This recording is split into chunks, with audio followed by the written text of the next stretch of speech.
Νίκη Χατσοπούλου.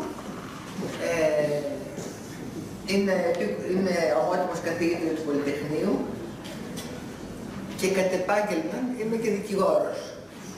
Λοιπόν, θα σας μιλήσω και από την νομική άποψη ορισμένων πραγμάτων. Η βιώσιμη ανάπτυξη έχει γίνει η καραμέλα της εποχής. Ό,τι να πούμε για τις μικρές ή για τις μεγάλες πόλεις, για την ανάπτυξη κλπ. Βάζουν μέσα και το βιώσιμο. Οι ερμηνείες της βιωσίμου αναπτύξεως είναι πολλές.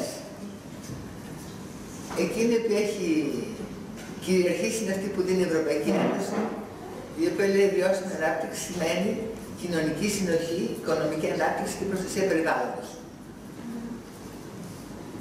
Δεν είναι πάντα κατορθωτό αυτό το πράγμα, αλλά πάντως, εν πάση περιπτώσει, κάπως βοηθάει την ανθρωπότητα, προς το παρόν τουλάχιστον. Και ελπίζουμε ότι θα βοηθήσει και περισσότερο και στο μέλλον τα παιδιά μας. Δεν απευθύνουμε στους φοιτητές, θα βοηθήσει εσάς περισσότερο.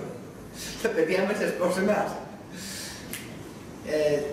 Ο πρώτος ομιλητής είναι ο κύριος Ιωσήφ Στεφάνου, καθηγητής και αυτός του Πολυτεχνείου, ομότιμος καθηγητής και αυτός του Πολυτεχνείου, ο οποίος είναι από τους πρώτους που έχει μιλήσει για τη φυσιογνωμία των πόλων, τουλάχιστον στην Ελλάδα. Έχει μιλήσει και έχει γράψει. Και θα μας αναπτύξει το θέμα τη συμβολή της φυσιογνωμίας των ελληνικών περιφερειακών πόλων στην ανάπτυξή τους. Η φυσιογνωμία είναι ένα αντικείμενο το οποίο πρόσφατα, ειδικά στην Ελλάδα, με την ευκαιρία των γραπτών του κ. Στεφάνου, των ερευνών που μου κάνει στο σπουδαστήριο πολιτικής σύνθεσης, έχει αναπτυχθεί. Δεν είναι καινούριο ως έννοια. Είναι παλαιότερη η έννοια της φυσιογνωμίας της πόλης. Όμως, τα τελευταία χρόνια έχει αποκτήσει μια νομική υπόσταση. Γιατί πρέπει να ξέρετε, εγώ ως δικηγόρος μιλάω τώρα, και όχι ως καθηγήτρια, ότι κάτι που δεν έχει νομικό έρισμα δεν εφαρμόζεται ποτέ. Αν δεν έχετε νομικό έρισμα σε αυτά που κάνετε, σε αυτά που σχεδιάζετε, σε αυτά που αποφασίζετε, δεν θα κατορθώσετε τίποτα. Αυτό πρέπει να το έχετε υπόψη σοβαρά. Είτε μηχανικοί είσαστε, είτε έμποροι είσαστε, είτε οικονομικοί, είτε οτιδήποτε. Λοιπόν, ο Αριστοτέλης είχε γράψει «Ηγάται τάξη νόμος». Αν δεν έχουμε νόμο, δεν έχουμε και τάξη.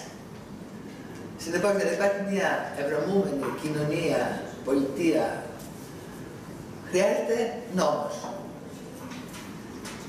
Αυτή τη στιγμή η φυσιογνωμία έχει μπει στην έννοια και του νόμου και κυρίως της νομολογίας και αποτελεί μια έννοια προστατευτέα. Ο κύριος Στεφάνου, παρακαλώ. Η φυσιογνωμία που ξεκίνησε να μιλάει η κυρία Χατσοπούλου σημαίνει τη γνώμη, στην κυριολεξία, τη γνώμη που σχηματίζουμε για τη φύση μιας οντότητας. Φυσιογνωμία. Η γνώμη για τη φύση μιας οντότητας. Που σημαίνει ότι όταν μιλάμε για φυσιογνωμία των τόπων ή των πόλεων ή τέλος πάντων για οποιοδήποτε στοιχείο μιλήσουμε και μιλήσουμε για τη φυσιογνωμία του, το θεωρούμε ως μια οντότητα και αυτό θα πρέπει να έχουμε υπόψη μας, γιατί πραγματικά όταν λέμε ότι ο τόπος έχει οντότητα, ο τόπος είναι οντότητα, είναι κάτι που θα πρέπει να έχει συνείδηση.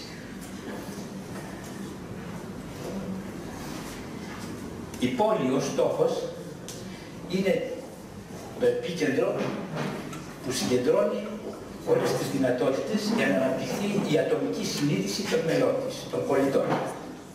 Πόλη, πολίτης, πολιτισμός. Τι είναι ο πολιτισμός? Δεν είναι τίποτα άλλο από την έκφραση της συλλογικής συνείδησης ενός τόπου.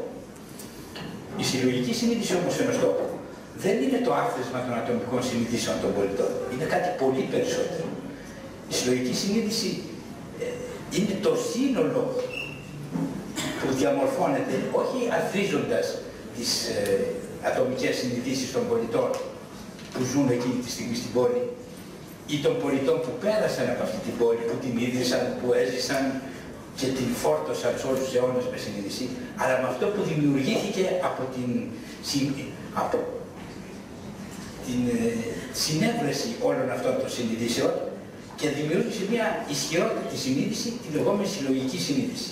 Αυτή η συλλογική συνείδηση του τόπου είναι που κάνει τον τόπο οντότητα. Εμείς στην Ελλάδα είχαμε έναν εξαιρετικό όρο που λίγο πολύ κινδυνεύουμε να τον ξεχάσουμε. Ευτυχώς υπάρχουν και οι περιφερειακές πόλεις και τον διατηρούμε. Η χώρα τα τελευταία χρόνια, από τα τέλη του 20ου αιώνα, άρχισαν να ενδιαφέρονται όλοι για την χώρα. Τι είναι χώρα? Η χώρα, κατά τον Πλάτωνα που έδωσε πρώτος τον ορισμό της χώρας, είναι το υπόβαθρο κάθε δημιουργίας. Και όταν λέμε υπόβαθρο δεν εννοούμε μόνο χωρικό. Εννοούμε το χωροχρονικό υπόβαθρο μέσα στο οποίο αναπτύσσονται όλες οι ανθρώπινες δραστηριότητες, πρακτικές, συναισθηματικές, ιδεολογικές, και αυτές οι δραστηριότητες φορτώνουν αυτόν τον τόπο, αυτόν τον χώρο, τον απρόσωπο θα λέγαμε, τον φορτώνουν και τον χρόνο τον απρόσωπο επίσης, τους φορτώνουν με τα αποτελέσματα των δράσεων αυτών.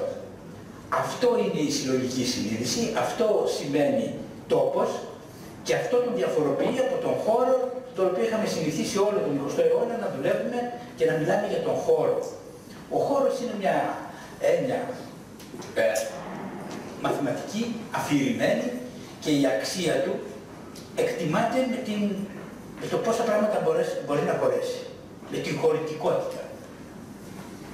Το ίδιο σημαίνει και με τον χρόνο. Είναι και αυτός μια μαθηματική ή αστρονομική έννοια, ο οποίος επίσης συναντιέται με το πόσα πράγματα πόσες δράσεις μπορεί να χωρέσει μέσα.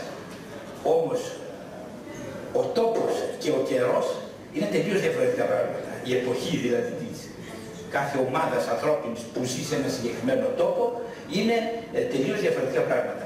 Γιατί είναι φορτισμένα με αυτή την συλλογική συνείδηση. Είναι χρωματισμένα και όχι μόνο χρωματισμένα από αυτή που προϋπήρχε, αλλά είναι και η συλλογική συνείδηση εκείνης της γενιάς, εκείνης της χρονικής στιγμής, η οποία έρχεται να προσθεθεί στην προηγούμενη. Γιατί σας τα είπα αυτά? Γιατί πιστεύω ότι αυτό που ονομάζουμε φυσιογνωμία ουσιαστικά δεν είναι τίποτα άλλο από την ίδια την ταυτότητα του τόπου. Όταν λοιπόν πλησιάζουμε αυτές τις πόλεις χώρες, αυτές οι πόλεις χώρες, και στην επαρχία τις έχουμε τις χώρες και εξακολουθούμε να λέμε η χώρα της Νάξου, η χώρα της Άνθρωπου, ιδίως στα μικρά μέρη που είναι οριοθετημένα επακριβώς κατά κάποιο τρόπο όπως είναι τα νησιά, η χώρα κυριαρχεί σαν όρος, ενώ την έχουμε ξεχάσει σε άλλες περιπτώσεις.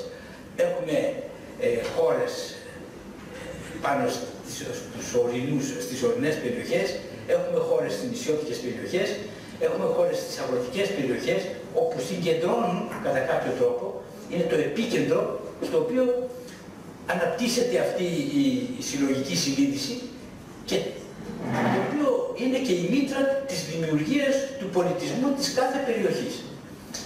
Λοιπόν, όταν μιλάμε για ανάπτυξη των περιφερειακών πόλεων, δεν μπορούμε να αγνοήσουμε την ταυτότητά τους. Σήμερα το έχουμε καταλάβει.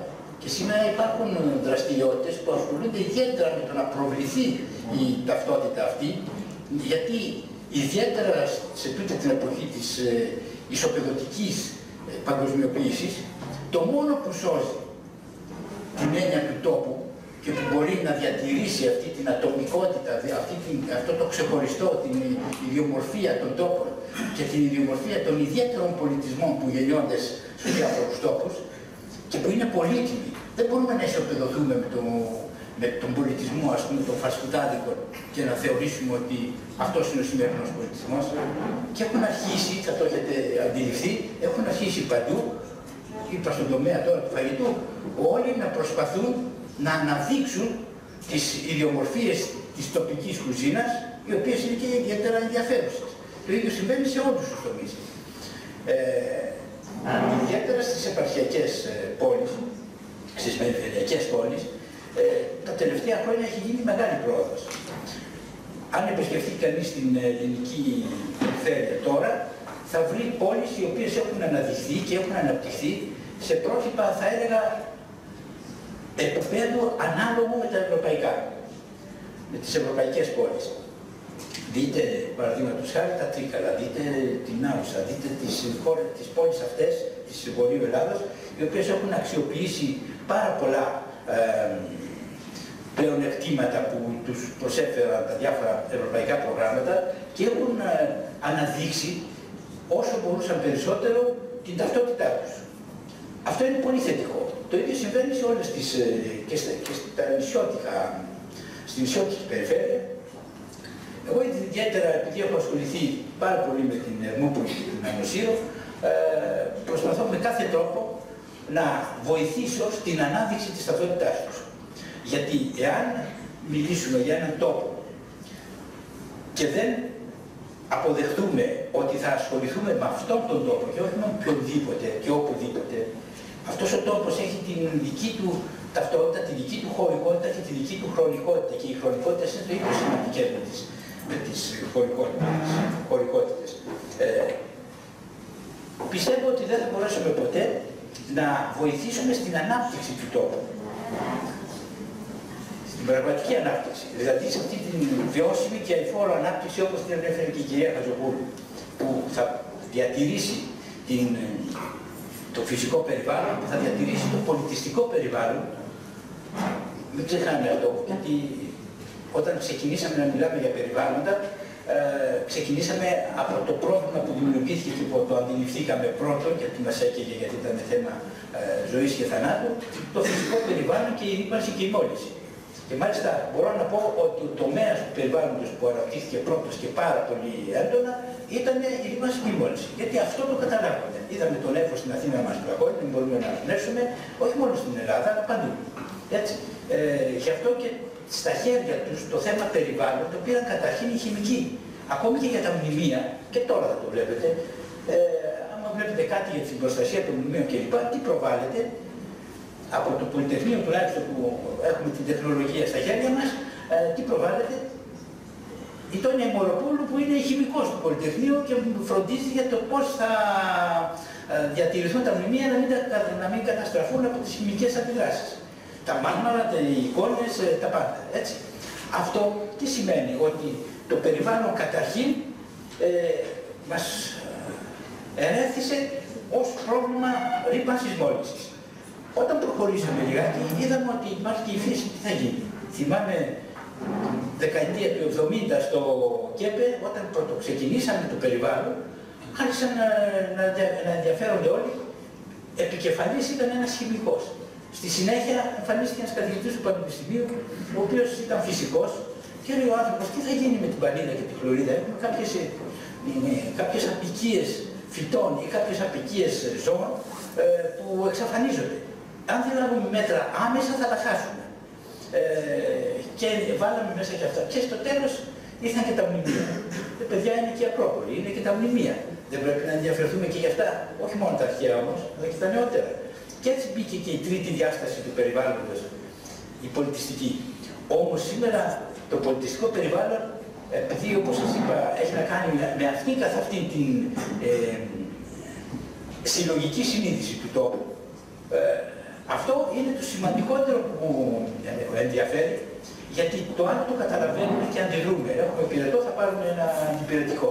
Το ίδιο συμβαίνει με το περιβάλλον, με την μόλυνση και τη ρύπανση. Αλλά δεν θα πάρουμε ποτέ, άμα είναι μια κρυφή αιτία η οποία μας πλήγει από μέσα και δεν καταλαβαίνουμε τι μας γίνεται. Δεν θα πάρουμε τα αντίστοιχα πράγματα.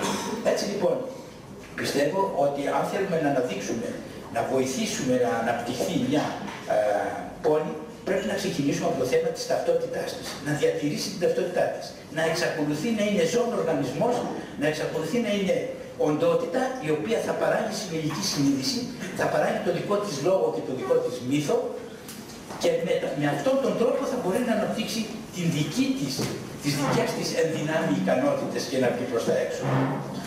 Πιστεύω ότι αυτό έχει γίνει συνείδηση και υπάρχουν πάρα πολλές δραστηριότητες, ακόμη και συνέδρια τώρα τελευταία, που μιλάνε για το branding των πόλεων. Δηλαδή για το πώς θα προβάλλουμε αυτή τη φυσιογνωμία, αυτή την ταυτότητα. Αρχίζουν σιγά σιγά ακόμη και όλες οι πόλεις να αποκτούν το λογότυπό τους. Δηλαδή το στοιχείο εκείνο που εκφράζει το τι είναι αυτές οι πόλεις, τι προσφέρουν, τι ξεχωριστό έχουν, ποια είναι η ιδιαιτερότητά τους. Αυτή την ιδιαιτερότητα οφείλουμε να αναδείξουμε, να προστατεύσουμε και να αναπτύξουμε. Νομίζω ότι δεν θα σας πάρω άλλη ώρα, γιατί δεν θέλω να υπερβάλλω εγώ. Σας ευχαριστώ πάρα πολύ και όταν θέλετε κάτι μπορούμε να ρωτήσουμε.